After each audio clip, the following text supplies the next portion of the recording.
এই পৃথিবী যেমন আছে তেমনি ঠিকই রবে, সুন্দর ওই পৃথিবী ছেড়ে একদিন চলে যেতে হবে রে মন, চলে যেতে হবে। কথা কোন ঠিক কিনা? আমার যুবক ভাইয়েরা গভীর মনোযোগ, গাছের জায়গায় গাছ থাকবে, জমির জায়গায় জমি থাকবে, সম্পদের জায়গায় সম্পদ থাকবে। চোখটা বন্ধ হয়ে গেলে আমার আপনার গায়ের এই সুন্দর পোশাকটার সঙ্গে সঙ্গে খুলে ফেলা হয়। একটা মানুষ যখন মারা যায়, কোটি টাকার মালিকও যদি হয়, দেখবেন ডেড বডি হওয়ার সঙ্গে সঙ্গে তার পরনের দামি পোশাকটাকে খোলা হয়। খোলার সঙ্গে সঙ্গে দেখবেন ওই ব্যক্তিকে জাজিম থেকে নামাইয়া শুকনা মাটির উপর একটা চাটি বিছাইয়া মৃতদেহটাকে বালিশবিহীন রাখা হয়। তারপরে লক্ষ্য করে দেখবেন বালিশবিহীন রাখানোর পরে কয়েকজন স্বজনরা আইসা ওই লাশটা ধৌত করার জন্য একটা জায়গা নির্ধারণ করে। বাড়ির আঙ্গিনায় একটা জায়গায় লাশটা ধৌত করে এই মেহারির বাজার থেকে সাদা মার্কিন কাপড় কিনে আইনা, পুরুষ ব্যক্তি হলে 3 টুকরা মার্কিন কাপড়, মহিলা যদি হয় 5 টুকরা সাদা মার্কিন কাপড় দিয়ে পেঁচাইয়া দেখবেন এমন একটা গাড়ির মধ্যে উঠানো হয়। ওই গাড়িটার কোনো ইঞ্জিন লাগে না, মোবিল লাগে না, তেল লাগে না, চার্জ দিতে হয় না। ওই গাড়িটার পার্কিং থাকে মসজিদের বারান্দার একটা সাইটে গো। ওই মসজিদের বারান্দায় গাড়ির পার্কিং থেকে গাড়িটা আইনা ওই মৃত ব্যক্তিকে গাড়ির মধ্যে উঠানো হয়।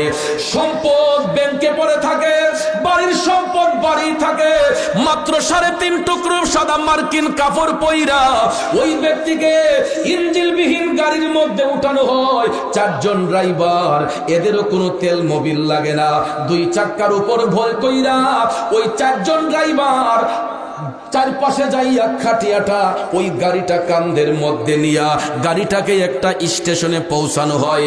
এই এলাকার মধ্যে যদি কেউ মারা যায়, ওইদেরকে ওই গাড়ি দিয়া কেবিএম গুরুস্থানে গাড়ির পার্কিংটা বাইরে আমার পার্কিং এ নেওয়ার পরে সেখানে 3.5 হাত মাটির নিচে ওই মৃত ব্যক্তিকে শোয়াইয়া বিসমিল্লাহি ওয়া আলা মিল্লাতি রাসূলিল্লাহ বলে সুপর্দ কইরা দেখবেন বাঁশের চড়ার দিতে দিতে একজন একজন করে উঠে যায়। শেষ পর্যায়ে যখন পায়ের কাছে আসা হয়, তখন ওই ব্যক্তিটারও টান দিয়া উঠানো হয়। তখন দেখবেন কবরটা আস্তে আস্তে অন্ধকার হয়ে যায়। আরো ঘোর অন্ধকার করার জন্য দেখবেন এই কবরের উপরে বাঁশের চড়াটের উপরে একটা চাটি দেওয়া হয়। চাটি দেওয়ার পরে দেখবেন দুপাশ থেকে মাটিগুলা টাইনা টাইনা আনা হয়। তারপরে বন্ধুরে 2 পাশের মাটি দিয়া কবরটাকে একদম পরিপূর্ণ করে ঢাইকা ঘুরন্ধকার বানায়া 40 কদম দূরে আসার পরে দেখবেন জিয়ারতে দাঁড়াইয়া যায়। মুনাজাত করে স্বজনরা স্বজনদের বাড়িতে চলে যায়। পরিবারের সদস্যরা ঘরে আইসা বাবা হোক, মা হোক, বন্ধু হোক, বান্ধব হোক, একটু চোখের জল বিসর্জন দিয়া 1 দিন 2 দিন 3 দিন কান্না করার পরে দেখবেন সম্পদ নিয়ে ভাগাভাগি শুরু হয়ে যায়। সম্পদ নিয়ে ভাগাভাগি শুরু হয়ে যায়। বড় ছেলে কয় আব্বা থাকতে আমারে ওই জমিন দিছিল, মেজু ছেলে কয় আব্বা থাকতে আমারে এই চারা দিছিল। বড় ছেলে কয় আরে তোরা তো এখনো জন্মই হয় নাই, আব্বা তো ওইগুলা আমার নামে লেখা দিছিল। আব্বারে কবরে রাখতে দেরি হয়েছে, সম্পদটা ভাগাভাগি করতে দেরি হয় নাই। তাইলে বাজার কার জন্য সম্পদ রেখে যাব?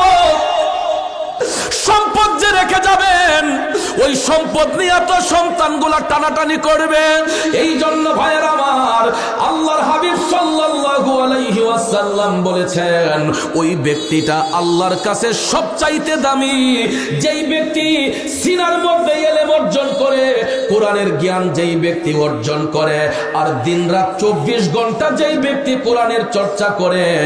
আর আল্লাহর দেওয়া সম্পদ, যারা দিনরাত 24 ঘন্টা আল্লাহর রাস্তায় ধন সম্পদ সম্পদ খরচ করে, ওই ব্যক্তিরা আল্লাহর কাছে সবচাইতে দামি হবে এবং আমার আল্লাহর কাছে সবচেয়ে বেশি উত্তম পুরস্কারের অধিকারী হবে ওই দুই শ্রেণীর ব্যক্তি। এক শ্রেণীর ব্যক্তি হলো যারা এলেম অর্জন কইরা সব সময় এলেম চর্চা করে, আর দ্বিতীয় ব্যক্তিটা হলো যারা আল্লাহর রাস্তায় সম্পদ ব্যয় করে। এদেরকে আল্লাহ রাব্বুল আলামিন এত পছন্দ করে, রাসূল মুসলিম শরীফের হাদিসে বলেছেন, বুখারী শরীফের মধ্যে এই হাদিসটা এসেছে, আল্লাহর হাবিব বলেছেন এরা হাসরের মাঠে তাদের চেহারাটা উজ্জ্বল থাকবে, হাজার হাজার মানুষের ভিড়ে তাদের চেহারার মধ্যে নূরে ঝলঝল করবে। কারণ এদের মধ্যে লোভ ছিল না, এদের মধ্যে অহংকার ছিল না, এদের মধ্যে ফখর ছিল না। এই জন্য তাদের চেহারার মধ্যে নূরের ফোকাস লাইট বের হবে, ওই নূরে ঝলঝল করবে। আর ওই নূর যাদের চেহারায় চমকাবে এরা বিনা হিসেবে জান্নাতে চলে যাবে। এই জন্য ভাইয়েরা আমার, বন্ধুরা আমার, সবচেয়ে বেশি ধনী ব্যক্তি ছিলেন পৃথিবীর জমিনে আমার নবীর উম্মতের মধ্যে সবচেয়ে বেশি ধনী ছিলেন হযরতে উসমান জিন নূরান রাদিয়াল্লাহু তাআলা আনহু। চিৎকার মেরে কি সুবহানাল্লাহ বলবেন না? আরো জোরে করুন না সুবহানাল্লাহ।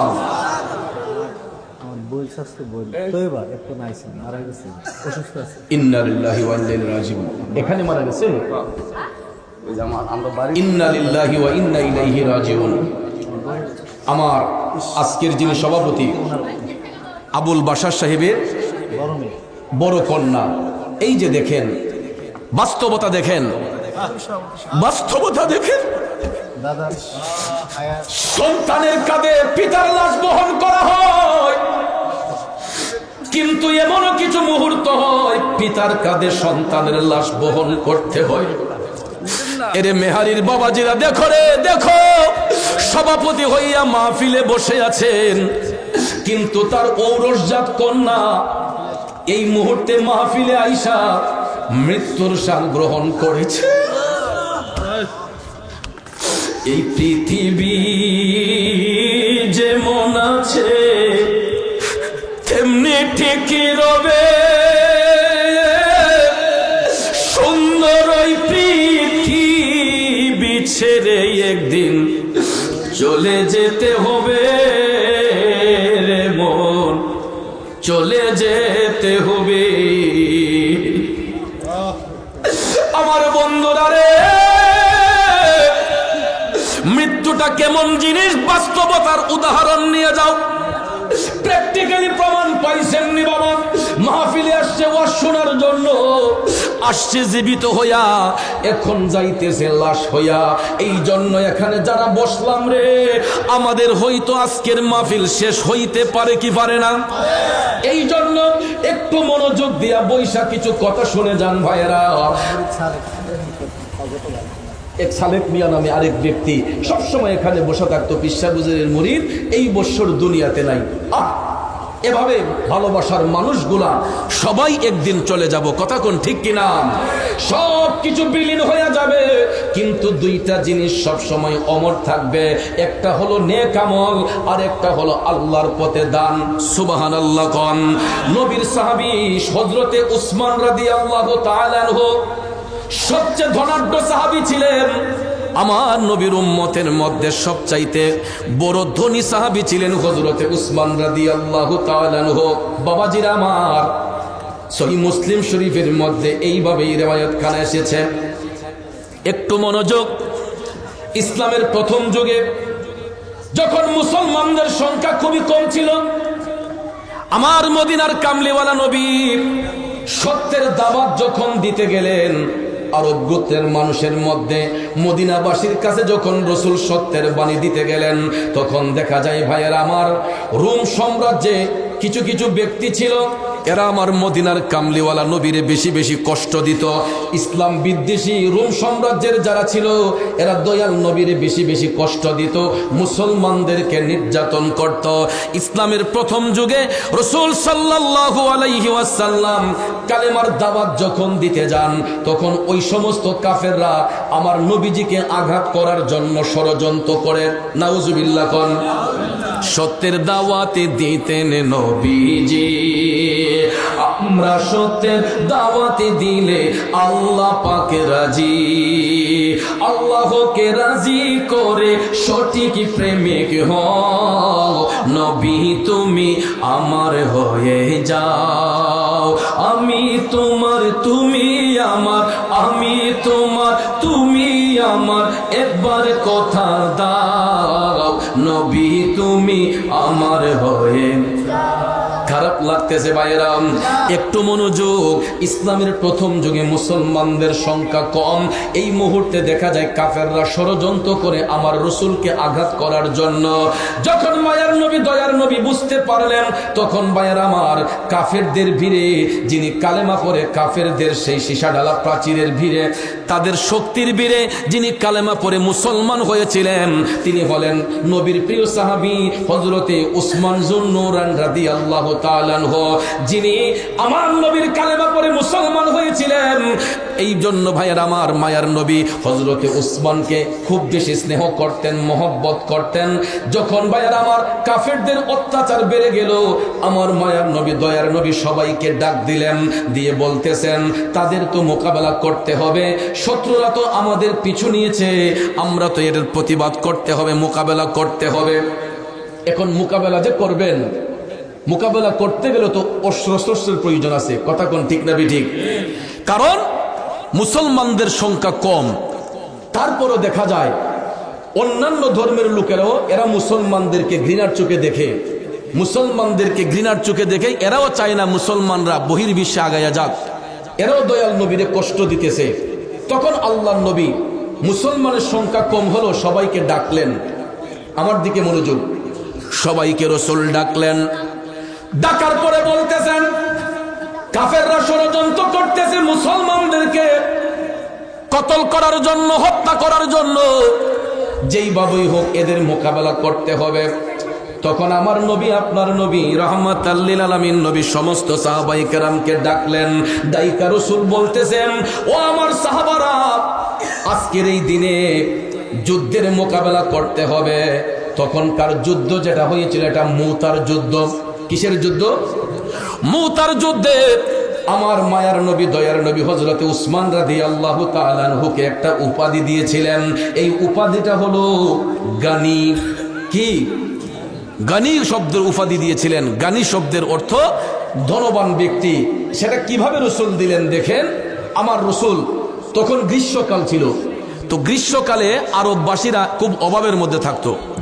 আমাদের দেশও দেখবেন কিছু কিছু সিচুয়েশনে আমাদের ব্যবসা বাণিজ্য একটু মান্দা থাকে, আবার অনেক সময় ফসলাদির যখন সিজন থাকে না, তখন দেখবেন অনেক সময় আমরাও অনেক সময় আর্থিক সংকটে পড়ে যাই, ঠিক কিনা কোন? কৃষক যারা, এরা জমি জামার উপর নির্ভর। যদি ফসল ভালো না হয় কৃষকদের মন ভালো থাকে না।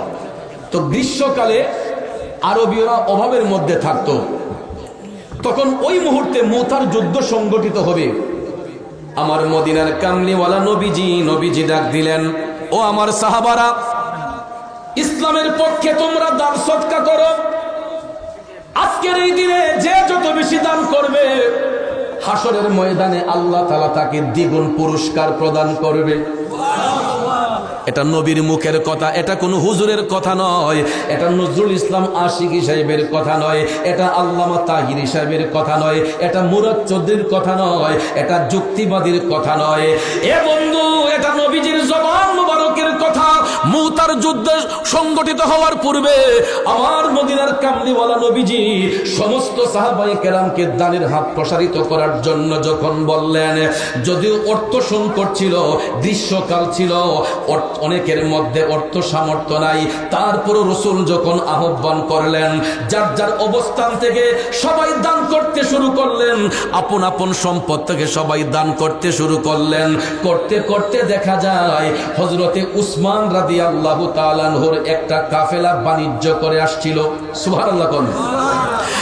উসমান রাদিয়াল্লাহু তাআলা আনহু ওই কাফেলা থেকে সর্বপ্রথমে তিনি 1000 উট এবং 100 ঘোড়া, 1000 স্বর্ণ মুদ্রা, তখনকার সময়ে 1500 বছর আগে হযরতে উসমান রাদিয়াল্লাহু তাআলা আনহু 1000 উট, 100 ঘোড়া 1000 স্বর্ণ মুদ্রা নিয়া তিনি নবীজির কাছে মদিনা শরীফে বিরাট বড় এক মাঠ ভরে গেছে।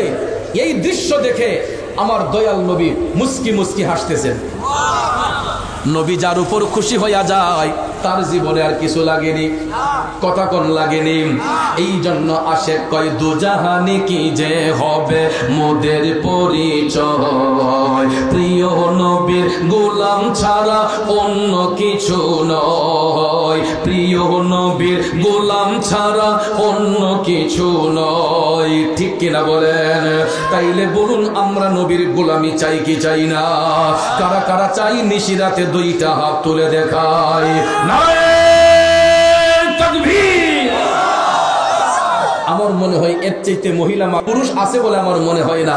যদি পুরুষ থাকে পুরুষত্ব দিয়ে একটু আওয়াজ দিবেন, নারে রিসালাত আহলে সুন্নাত ওয়াল জামাত, কাদেরিয়া, আহমদিয়া, বুগদাদিয়া দরবার শরীফ সুন্নি মহাসম্মেলন। কষ্ট হয়েছে ভাইরা, রাত করেছেন ভাইরা, একটু মনোযোগ, একটু মনোযোগ। হযরত উসমান রাদিয়াল্লাহু তাআলা আনহুর এই দান দেখা আমার মদিনার কামলিওয়ালা নবী, মায়ার নবী, দয়ার নবী মুস্কি মুস্কি হাইসা বলতেছেন, উসমান তুমি তো জ্ঞানী হয়ে গেছো। হে উসমান তুমি তো জ্ঞানী, অর্থাৎ তুমি ধনী হয়ে গেছো। রাসূল বললেন, উসমান আস্তে বাবা, আসসালামু আলাইকুম। ওয়ালাইকুম আসসালাম। এই যে আমরা মাহফিলটা করে দিতেছে, আমার কাছে খুব ভালো লাগতেছে, খুশি লাগতেছে। জায়গা জায়গা ছেলে মাহফিলটা করে দিতেন ইনশাআল্লাহ। এই জন্য আমি হাত দুটো করে যাব। বলেন মানে আল্লাহ মারহাবা। লোকে আমায় পাগল বলে আমার দুঃখ লাগে না, আমাকে পাগল করেছে আরবের ওই মদিনা। ঠিক না বিঠে? অনেকের কাছে হয়তো লাগতেছে লোকটা পাগল, আসলে দুনিয়া নবী পাগল না, আমার মওলার পাগল, নবীর পাগল। ঠিক কিনা?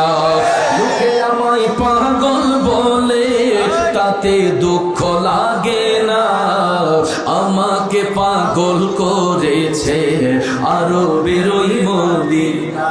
খারাপ লাগছে বাবাজিরাম, জগতের বন্ধুরা রে,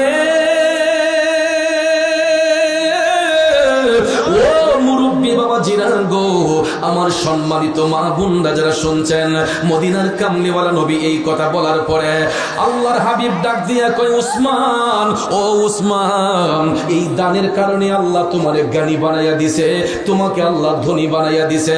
এরপর থেকে হযরতে উসমান রাদিয়াল্লাহু তাআলা আনহুর নামের সঙ্গে এই জ্ঞানী শব্দটা যখন যুক্ত হয়েছে, তিনি ধন সম্পদের মালিক এমন ভাবে হতে লাগলেন। এত ধন সম্পদ হওয়ার পরেও গো বিন্দু মাত্র রিয়া অহংকার হযরতে উসমানের মধ্যে ছিল না। এটা কেমনে দেখেন ভাইরা, আমার নবী জ্ঞানী বানিয়ে দেওয়ার পরে মদিনার কামলিওয়ালা নবীর দরবারে একজন গরিব ব্যক্তি, অসহায় ব্যক্তি আমার মদিনার কামলিওয়ালা নবীর দরবারে হাজির হইয়া নবীজির কদমে গিয়ে সালাম দিয়ে বলতেছে, আসসালাতু আসসালামু আলাইকা ইয়া রাসূলুল্লাহ, ওগো নূরের নবীজি, আমি একজন গরিব মানুষ, আমারে কিছু সাহায্য করেন। সাহায্য দেওয়ার মালিক কে? এই লোকে সাহায্য চাইছে কার কাছে? নবীর কাছে চাইছে। কার কাছে? দেওয়ার মালিক কে? চাইছে কার কাছে? এখন কি চাওয়া থেকে শিরিক হইছে? আমরা দেশে তো কিছু কিছু মোল্লা মুন্সি আছে, কয় যা চাও ডাইরেক্ট আল্লাহর কাছে চাও। ঠিক না বে ঠিক? যা চাও ডাইরেক্ট আল্লাহর কাছে চাও, আল্লাহ দিবে। এত সহজে আল্লাহ দিত না, দেওয়ার কাজ করতে হবে।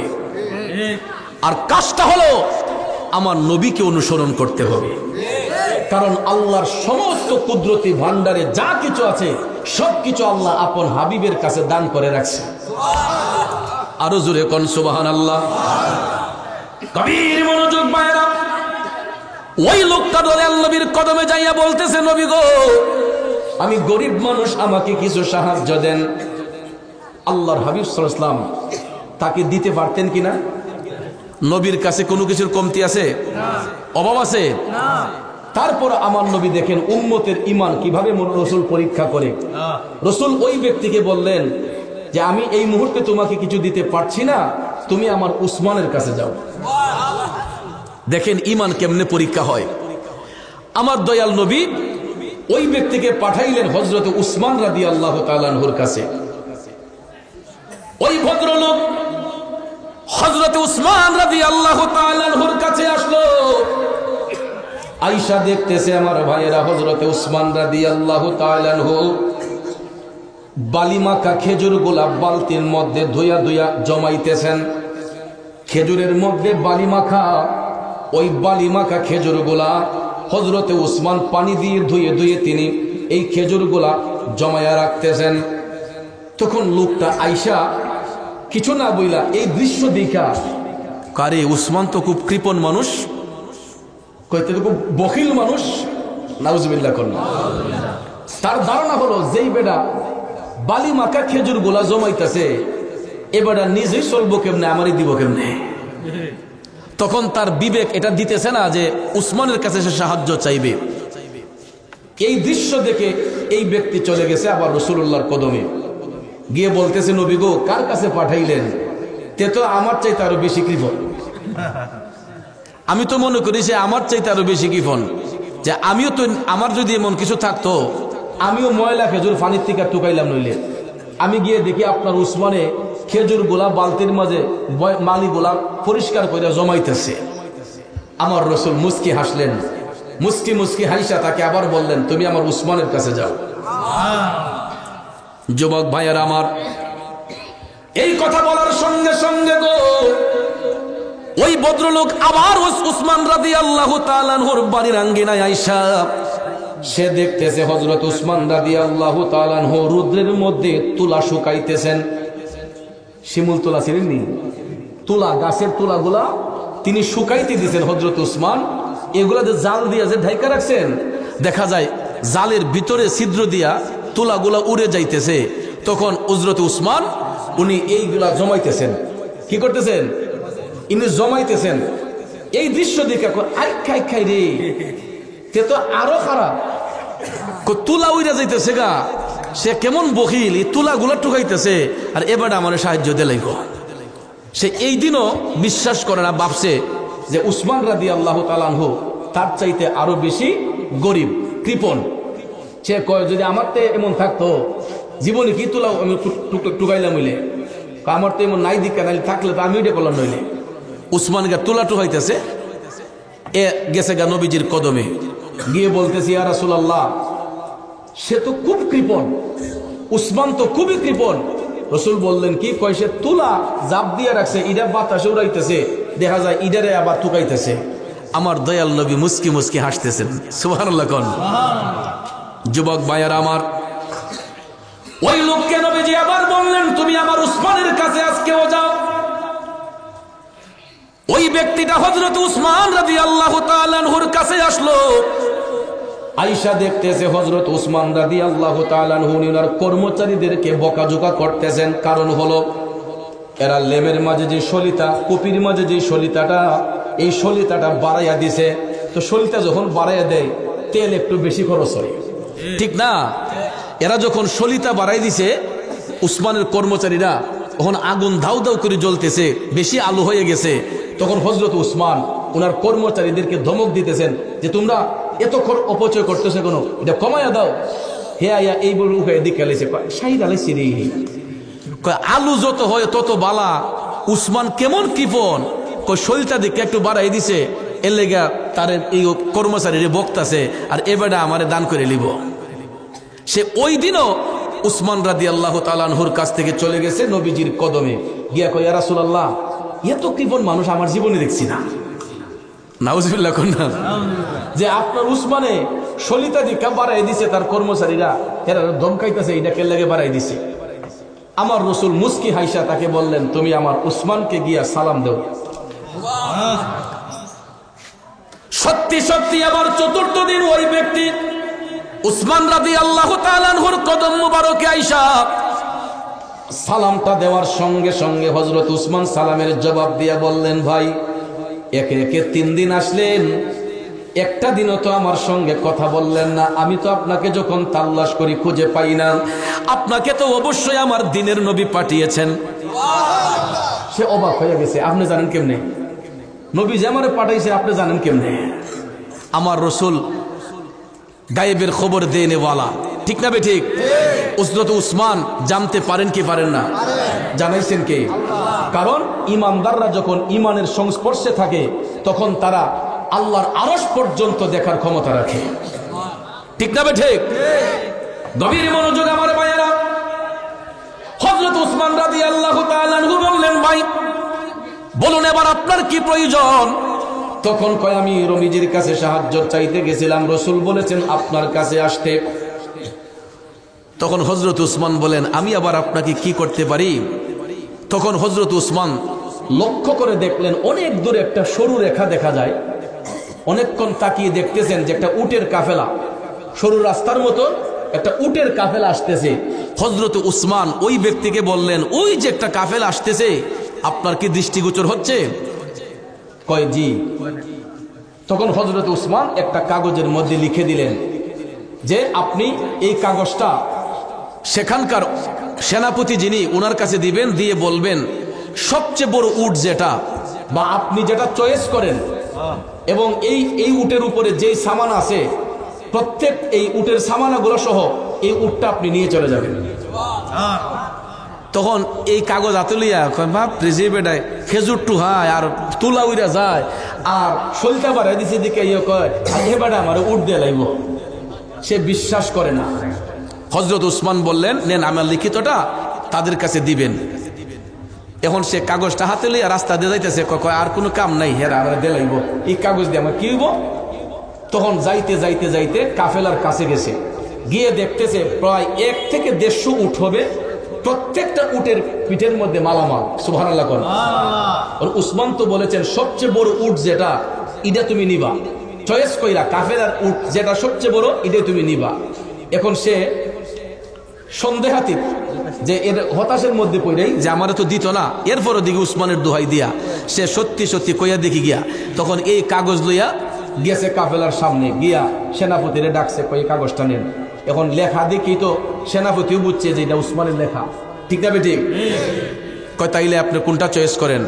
সে তাকাইতেছে, তাকাইয়া সবচেয়ে বড় যেটা এটা সামনেরটা, সামনের উট যেটা সবচেয়ে বড় এটা চয়েস করে বইছে। কয় এটা আমার। তখন সেনাপতি বলতেছে, কয় ঠিক আছে এটা আপনি, ঠিক আছে।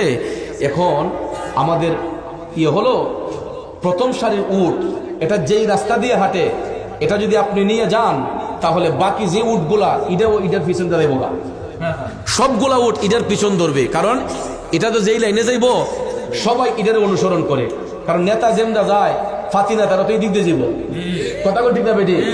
এখন এটা সবচেয়ে বড় উট সামনের কাতারে, এটা যে দিক দিয়ে যায় এখন বাকিগুলা এই দিক দিয়ে যাবে। তখন সেনাপতি বলতেছে, একটা কাজ করেন, আপনি কিছুক্ষণের মধ্যে আমাদের কাফেলা উসমান রাদিয়াল্লাহু তাআলা আনহুর বাড়ির মধ্যে যাবে, সেখানে যাওয়ার পরে আপনি ওইখান থেকে নিয়ে যাইয়েন। আল্লাহু আকবার করেন। সম্মানিত ভাইয়ার আমার, হযরত উসমান রাদিয়াল্লাহু তাআলা আনহুর কাছে আসলো। আসার পরে সেনাপতি বলতেছেন, দলনেতা বলতেছেন, হুজুর আপনার ওই ব্যক্তি এমন একটা উট পছন্দ করছে যেটা সবচাইতে সামনের কাতারে ছিল, এটাই সবচাইতে বড় রুষ্টপুষ্ট, আর আপনার সৈনিক এটাই পছন্দ করেছে। একটু জোর শরীফ পড়েন, সুবহানাল্লাহ ওয়ালহামদুলিল্লাহ, জলদি যা আইসুন বেড়া দিতে, ইল্লাল্লাহ সুবহানাল্লাহ ওয়ালহামদুলিল্লাহ লা ইলাহা লা ইলাহা ইল্লাল্লাহু মুহাম্মদ রাসূলুল্লাহ। বাবাজিরা আমার খুব সংক্ষেপে বলে যাচ্ছি, উসমান রাদিয়াল্লাহু তাআলা আনহুর দরবারে আসার পরে হযরত উসমানকে যখন বিষয়টা বলা হইল তখন হযরত উসমান রাদিয়াল্লাহু তাআলা আনহু রাগান্বিত হয়ে গেলেন। দলনেতাকে বলতেছেন, সেনাপতিরে বলতেছেন, ওই ব্যক্তি যদি এটা পছন্দ করে আর বাকিগুলা যদি তার পিছনে চলে যায় তোমাদের আপত্তিটা কোথায়? কারণ বুঝতে হবে সে যেটা পছন্দ করছে আর বাকিগুলা যদি এটার সাথে চলে যায় তাইলে এই একটা উট আর আমি উসমানের নয়। ওই কাফেলার মধ্যে যতগুলা উট আছে এদের পিছনে যত মালামাল আছে আল্লাহ রাব্বুল আলামিন হয়তো এই ভদ্রলোকের জন্য এটা কবুল করেছেন, সবগুলা উট উনাকে দিয়ে দাও। আরো জোরে কন্যা সুবহানাল্লাহ। এমন দানশীল সারা পৃথিবীটা ঘুরে দেখেন চান একজন আসেনি? সারাটা পৃথিবী ঘুরে দেখেন এমন একজন দানশীল আসেনি? তাইলে চিন্তা করেন আল্লাহ রাব্বুল আলামিন হযরত উসমানকে সম্পদ দিবেন নাকি আমাদেরকে দিবেন? আমরা তো সম্পদ পাইলে ইস্তারি দিয়া টেহাডি ফহড় রাখি, আর সিরা ফারার টাকা যেটা এটা মসজিদ মাদ্রাসা চালাই দিই। কথা কোন ঠিক কিনা? ভাইয়ার আমার, আল্লাহর পথে দান করলে সম্পদ বৃদ্ধি হয়, আল্লাহর পথে দান করলে আত্মা শুদ্ধ হয়, আল্লাহর পথে দান করলে বিপদ আপদ দূর হয়। এটা কেমনে? একটা ঘটনা বলে শেষ করে দেব। খারাপ লাগবে আপনাদের? মনটা আমারও খারাপ, কারণ দুঃসংবাদটায় আমার ভাইয়ের মনটাও আপসেট, কারণ তাদের পরিবারের একজন সদস্য, ঠিক কিনা কন? তো এই কথাটা বলে শেষ করি, শুনেন। বাদশাহ সুলাইমান আলাইহিস সালাম তিনি যখন বিশ্ব পরিচালনা করতেন, উনার জামানায় উনার এলাকায় এক মনোযোগ, বাদশাহ সুলাইমান আলাইহিস সালামের জামানায় উনার এলাকায় এক ব্যক্তির বাড়ির সামনে একটা গাছ আছে। এক ব্যক্তির গাড়ির সামনে একটা গাছ আছে, তো গাছের মধ্যে পাক্কা বাসা বাঁধছে। তা আমরার বাড়ি ঘরে তো পাখি বাসা বাঁধে না গাছে। তো সুলাইমান নবীর আল্লাহ একটা গুণ দিছিলেন, উনি পাখির বাসা বুঝতেন, পাখির কথা তিনি বুঝতেন। তখন ওই পাখি বাসার মধ্যে ডিম দেয়, আর যার বাড়ির গাছ এই বাড়িওয়ালা কিতা করে বাসার থেকে ডিম দেয় না, সে খাইয়া নেয়। তো প্রতিদিনই পাখি ডিম দেয়, আর ওই বাড়িওয়ালা ডিম গুলাই না খাইয়া নেয়। একদিন, দুই দিন, তিন দিন খাওয়ার পরে এই ফাইক্কা উইরা গেছে সুলাইমান নবীর কাছে। সুবহানাল্লাহ কোন? ও বাদশা সুলাইমান, আমি আপনার দরবারে একটা নালিশ নিয়ে এসেছি, একটা অভিযোগ নিয়ে আসছি। সুলাইমান আলাইহিস সালাম কয়, পাখি রে, কি এমন অভিযোগ নিয়ে তুমি আসলা? ওই পাখি ডাক দিয়ে কয়, বাদশা সুলাইমান, আমি বড় আশা নিয়ে পাখির বাসার মধ্যে ডিম দেই বাচ্চা ফুটানোর জন্য, কিন্তু ওই বাড়িওয়ালার বাড়ির গাছের মধ্যে আমি ডিম দেওয়ার কারণে ওই ভদ্রলোক প্রতিদিন আমার বাসা থেকে ডিমগুলা নিয়ে যায়, আমি আর বাচ্চা ফুটাইতে পারি না। সুলাইমান নবী বিষয়টারে গুরুত্ব দিয়ে বললেন, ঠিক আছে, তুমি চিন্তা করো না, আমি তারে ডাক্তার জানাই দিমু, সে তোমার বাসার ডিম আর কোনোদিন খাইতো না। সঙ্গে সঙ্গে সুলাইমান নবী ওই ব্যক্তিকে ডাক দিলেন, বাড়িওয়ালাকে ডাক দিলেন, হে বাড়িওয়ালা এদিকে আসো।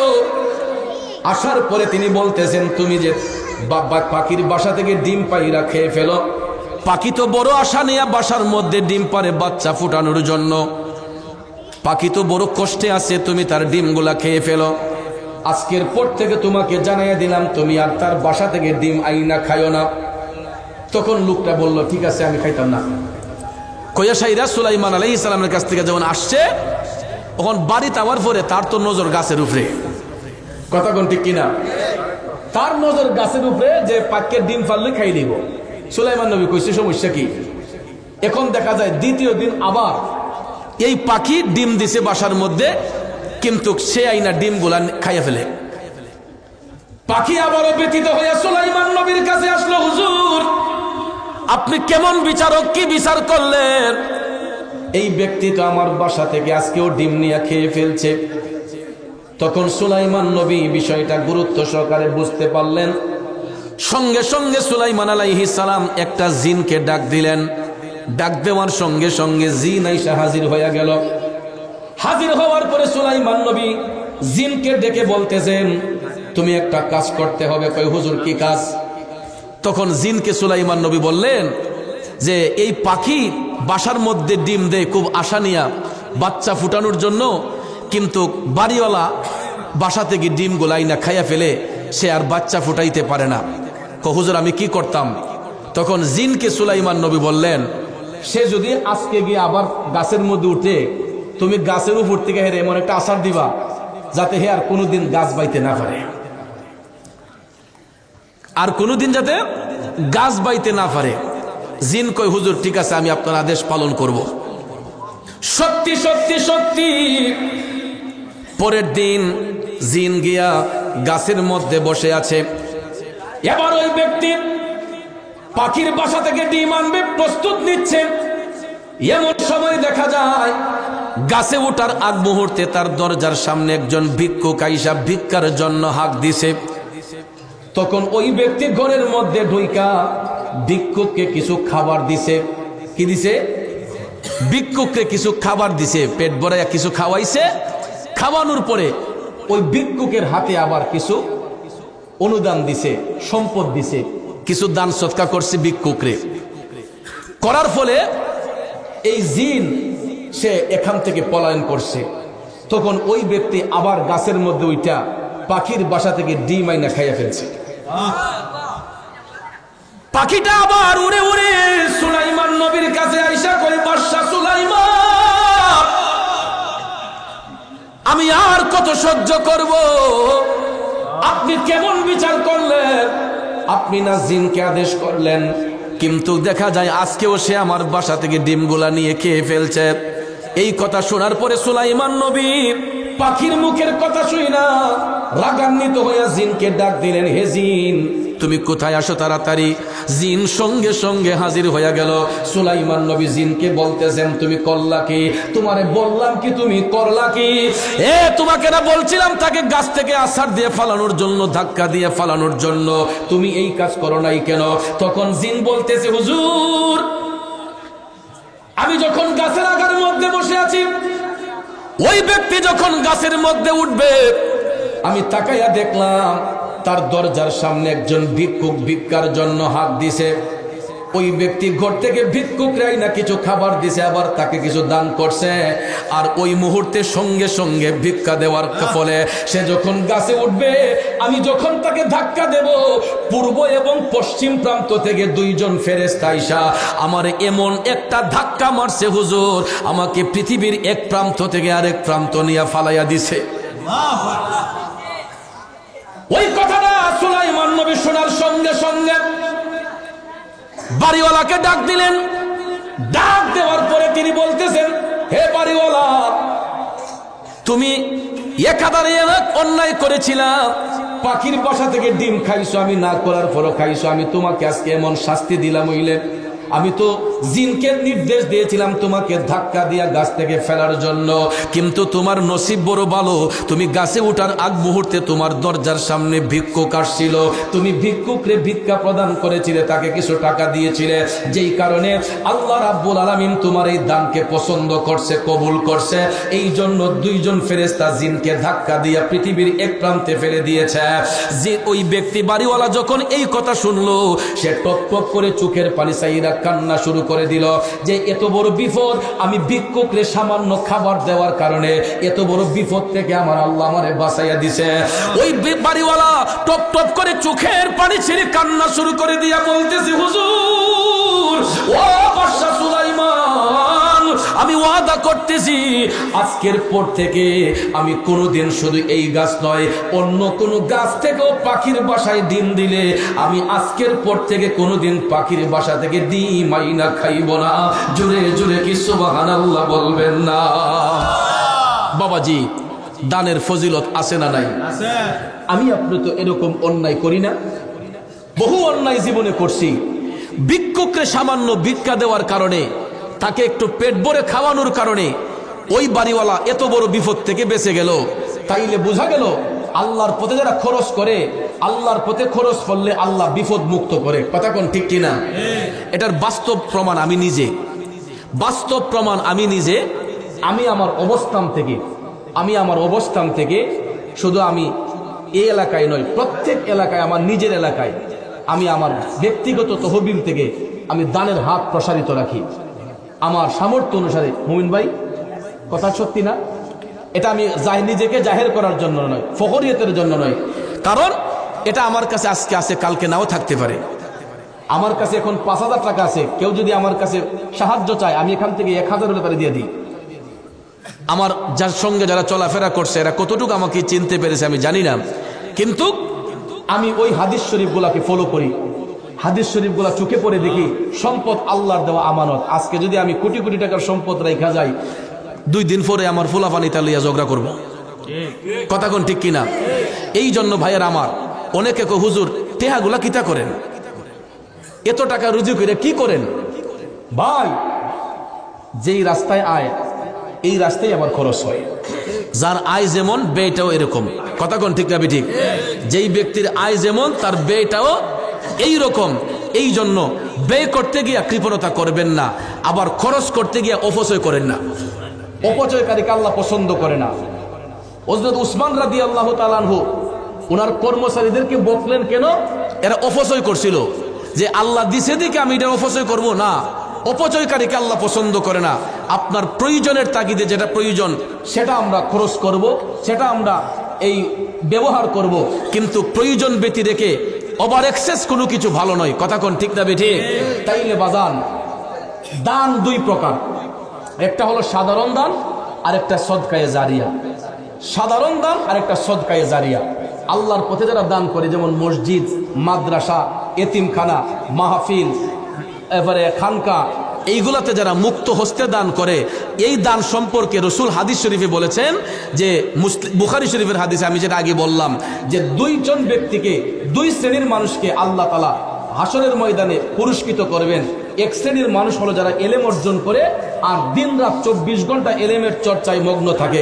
আর আরেক শ্রেণীর ব্যক্তি হলো যাদেরকে আল্লাহ সম্পদশালী বানাইলো, এই সম্পদ থেকে যারা তাদের প্রাপ্য সম্পদ আল্লাহর পথে সৎ প্রতিনিয়ত ব্যয় করে, ওই সমস্ত ব্যক্তিদেরকে আল্লাহ হাসরের ময়দানে পুরস্কৃত করে। তাইলে বাজান, বাবাজিরা আমার, আমরা আমাদের দানের হাতকে প্রসারিত করব। শুধু এখানে নয়, সর্বমহলে, নিজের পরিবারে, নিজের মহল্লায়, নিজের পাড়ায়, যার যার অবস্থান থেকে আপনারা সহযোগিতা করবেন। ভিক্ষুককে ভিক্ষা দিবেন, কোনো মানুষ সাহায্য চাইলে তাকে ফিরাইয়া দিবেন না। অনেক সময় আমরা দেখবেন কোনো মানুষে তাড়াইয়া দেই, যাও সরো এখান থেকে, যাও ডিস্টার্ব করো না, এরকমভাবে আমরা করি। এটা কিন্তু ভালো না। আপনার যদি দিতে নারাজ হন, আপনি তাকে বিনয়ের সহিত বলবেন যে ভাই আল্লাহর রাস্তায় ক্ষমা করেন, বিনয় হইয়া, ধমক দিয়া না, বিনয় হইয়া। যদি পকেটে টাকা না থাকে, বিনয়ের সহিত যে ভাই আমার আল্লাহর রাস্তায় ক্ষমা করেন, তখন পাগলও দেখবেন বুঝবো। আর থইয়া না দিলে আল্লাহ নারাজ হয়। এই জন্য পকেটে 5 টাকা আছে, ভিক্ষুক যদি চায় 8 আনা হইল, 5 টাকা 1 টাকা হইল, তাকে দান করবেন, অসহায়দেরকে দান করবেন। দানে সম্পদ বৃদ্ধি হয়, দানে সম্পদ পবিত্র হয়। আমরা অনেক সময় দেখা যায় এই একজন আরেকজনকে এনকার করি, রাস্তার পাগলদেরকে এনকার করি। একটা বাস্তব কথা বইলা একটু জিকির করবো, শুনতে রাজি আছেননি? 2011 সাল, সম্ভবত 2011 সাল, এও আমি আপনাদের পার্শ্ববর্তী নবীনগর থেকে না কোন কসবা থেকে মাহফিল কইরা বাড়ির উদ্দেশ্যে রওনা হইছি। রাত্রে 2:30 থেকে 3টা হবে, ব্রাহ্মণবাড়িয়া বিশ্ব রোড, খাজা গরিবে নেওয়া সিএনজি পাম্পে, 2011 সালে সম্ভবত। আমি গ্যাস নিতাম গেছি গাড়ির, হঠাৎ করে দেখি একটা পাগল, পিছনে একটা সালা, এই বস্তা মানে তার কান্দের মাঝে গাইড, তো আইয়া আমারে কয় 10টা টাকা দে। পাগলে 10টা টাকা দে, কইতে না কইতই আমিও উদার মনে তারে 10টা টাকা দিছি। তা পয়লা বাসকে 20 টাকা দিতাম, আবার কই না 10 টাকা চাইছি, 10টি হয়ে দেই, 10 টাকা দিছি। দিতে না দিতে এই পাগলটা কি করছে, একটা গরুন্টি দিছে। আমি গাড়ির গ্যাস লইতে লইতে একটা গরুন্টি দিয়ে ওই আমার এনে মুট কইরা একটা টাকা মানে বান্ডিল করা ছোট্ট, মানে আমি আজ পর্যন্ত খুলছি না, দেখছিও না। 11 সালে দিছিল যে, এখন পর্যন্ত যেমনি দিছি এমনি রইছে। সম্ভবত 3 থেকে 350 টাকা হবে, উপরে টাকাটা 100 টাকার নোট দিছি। 10 টাকা আমারে কতগুলা টাকা দিয়া কয়, এটা করলাম খরচ করিস না, রাখা দে, খরচ করিস না, রাখা দে, কইয়া দৌড় মেরে গেছে গা। আমি মনে 10টা চক্কর দিছি বিশ্ব রোডের এলাকায়, এই পাগল আর বিশ্বে পাই না। নাই নাই নাই নাই নাই আইজও পর্যন্ত বিশ্ব রোড গিয়া বইলে মাঝে মাঝে তারে খুঁজি, কই এই লোকটা নিয়ে আমি দেখি, কিন্তু আজও পর্যন্ত প্রায় যুগ পার হয়ে গেছে, এই লোক আমার চোখের সামনে আর পড়তেছে না। কিন্তু টাকাগুলা যেমনি দিছে, যেইভাবে দিছিল এইভাবে আমি রাইখা দিছি। আর এইগুলা, এই টাকাটা আমার ব্যাগে থাকার ফলে আমি দেখছি আল্লাহ তাআলা, আমি জিরো আসলাম, আমার হিরো বানাই দিছি। আল্লাহ প্রচুর সম্পদ আমাকে দান করছে, আর চেষ্টা করি আল্লাহর পথে কিছু খরচ করার জন্য। ভাই, তো আপনাদেরকে বলবো, যেটা আমি অহংকার রিয়া করে বলি না, যে সম্পদ আল্লাহর দেওয়া আমানত, এটা আজকে আছে কালকে নাও থাকতে পারে। তো এই জন্য সম্পদটারে আল্লাহর পথে ব্যয় করবেন। আর ব্যয় করতে গিয়া নিজের আত্মাটারে শুদ্ধ রাখবেন। আমাদের দেশে কিছু কিছু দানকারীকে আল্লাহ পছন্দ করে না, যারা দান করার পরে নিজেকে অহংকারী দেখায়, মানে ফখরিয়ত দেখায়, তাদের দান আল্লাহর কাছে গ্রান্টেড হয় না। আর সম্পদ অর্জন করার পরে যাদের মধ্যে নমনীয়তা থাকে, বিনয়িতা থাকে, আল্লাহ তাআলা তাদেরকে পছন্দ করে। তো এই পছন্দনীয় কিছু কিছু মানুষ আজকের এই মাহফিল থেকে আমি খুঁজতে চাই, দেখতে চাই। কারণ আমি এই মেহারি গ্রামের মানুষের সাথে চলতে চলতে আমি প্রায় 1.5 যুগের উপরে আপনাদের এই এলাকার মধ্যে চলাফেরা করি। যেই বাচ্চাগুলো ছোট ছোট ছিল এরা এখন অনেক বড় হয়ে গেছে, যেই ছেলেগুলা অনেক ছোট ছোট ছিল মেহারি এসে দেখছি এই ছেলেগুলা অনেক বড় হয়ে গেছে। বাস্তবতা যেমন আমার হামজালা, আমার অলি, এই যে হুজাইফারা, এই ছেলেগুলা একদম ছোট ছোট ছিল। আমি যখন প্রথম মেহারি গ্রামে আসি বাচ্চা ছেলে আসিল, এগুলা মাশাআল্লাহ এরা অনেক বড় হয়ে গেছে। এরকম ভাবে অনেক ছেলেগুলা আমার হাতে বড় হয়েছে এই মেহারি গ্রামে। এই জন্য অনেকে হুজুর অন্য জায়গায় দিতে হয় না, মেহারি দিয়ে বেশি বেশি দিই।